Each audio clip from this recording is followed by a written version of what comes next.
10월 25일 오늘 만나 성경 말씀은 예레미야애가 4장 5절에서 8절 말씀입니다. 지난날 맛있는 음식을 즐기던 이들이 이제 길거리에서 처량하게 되고 지난날 색동 옷을 입고 자라던 이들이 이제 거름더미에 뒹구는구나.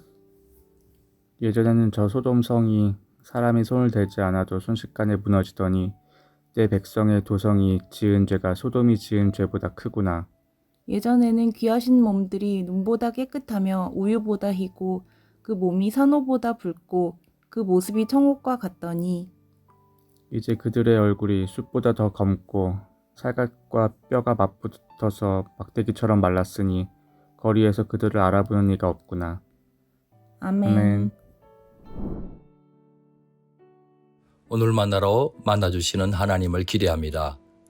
시온산의 예루살렘은 하나님의 거룩한 성전이 자리 잡고 있는 도성입니다. 황금의 도성이라는 별명도 있었습니다. 감람산 너머 동쪽에서 아침 해가 떠오르면 온 도시가 황금빛으로 반짝였기 때문입니다. 그러나 시온의 진정한 영광은 시온의 왕이신 하나님께서 임재하실 때 드러납니다. 영광의 본체이신 하나님의 지상왕 메시아께서 성전에 기뻐 거하실 때 비로소 시온은 명실상부한 시온이 되는 것입니다.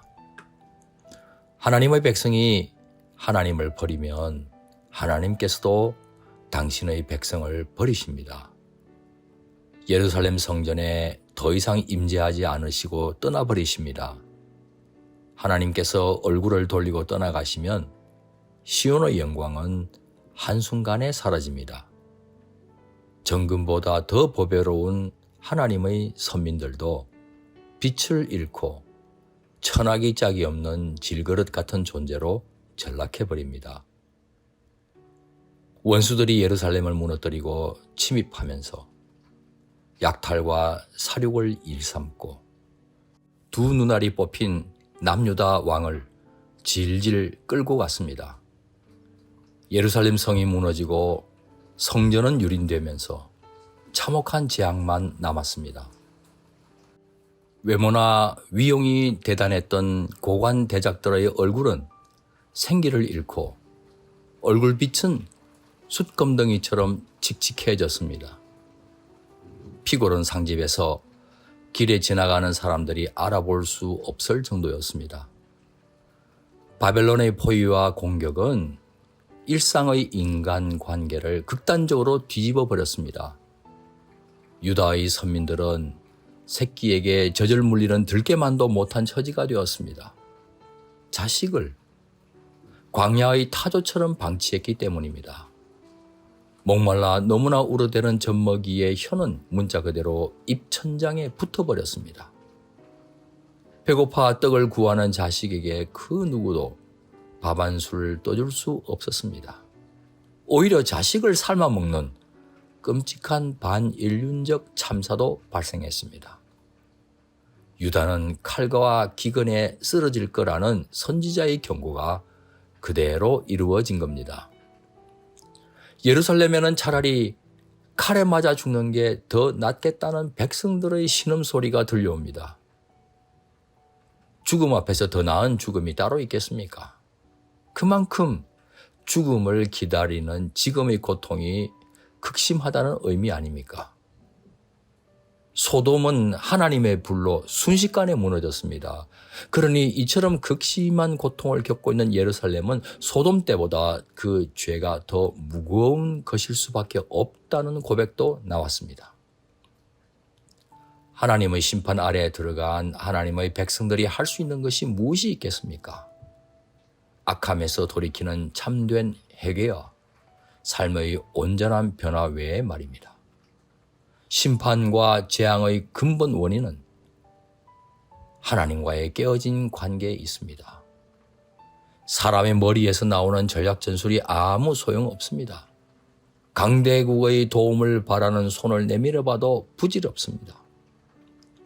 언제 영광스러운 때가 있었는지 기억할 수조차 없게 만드는 재앙이 쓰나미처럼 밀려오곤 합니다. 하나님을 경외하지 않고 하나님 말씀을 다음 세대에게 물려주지 못하면 우리도 한순간입니다. 우리의 자녀들은 신령한 말씀의 젖 한 방울 먹지 못해 그 혀는 입천장에 붙어 있고 허기진 배를 움켜쥐고 양식 달라고 구걸하게 될 것입니다. 영적 기근이 찾아오고 영적 기갈에 목이 타게 됩니다. 악한 길에서 떠나 하나님 앞에 겸비하여 회개하는 것 외에 다른 방도가 없습니다. 우리가 회개하면 하나님께서는 우리를 용서해 주십니다. 심지어 우리의 땅마저 고쳐 회복시켜 주시고 번영하게 해 주십니다. 역대하 7장 14절. 내 이름으로 일컫는 나의 백성이 스스로 겸손해져서 기도하며 나를 찾고 악한 길에서 떠나면 내가 하늘에서 듣고 그 죄를 용서하여 주며 그 땅을 다시 번영시켜 주겠다. 마음을 다하고 힘을 다해 우리 하나님을 사랑하고 하나님 말씀에 늘 순종할 뿐만 아니라 올바른 경로에서 이탈했다고 경고받으면 즉시 회개하여 진리와 생명의 길로 다시 들어서는 높은 뜻 성도님 되시길 축원합니다. 기도하시겠습니다. 주님, 하나님을 가까이 하지 않는 대한민국을 불쌍히 여기소서. 입으로는 주여 주여 하면서 하나님의 뜻을 홀대하며 하나님을 경외하지 않는 영적 지도자들과 성도들을 용서해 주옵소서. 더 늦기 전에 속히 회개하고 돌이켜 주옵소서. 귀하신 예수님의 이름으로 기도합니다. 아멘. 이제 두 가지 제목으로 함께 기도하겠습니다. 첫째, 오늘의 말씀을 따라 기도하겠습니다. 하나님을 경외하지 않는 삶의 끝이 얼마나 참혹한지 깨닫고 하나님을 사랑하여 하나님 말씀을 지켜가게 하옵소서. 둘째, 교회 내 공동체들을 위해 기도하겠습니다. 우리 교회 안의 모든 공동체들이 모일 때마다 신령한 교제를 나누며 사랑과 선행을 서로 격려하는 거룩한 삶을 살게 하옵소서. 이 제목으로 기도하신 후에 개인 기도를 계속하시겠습니다.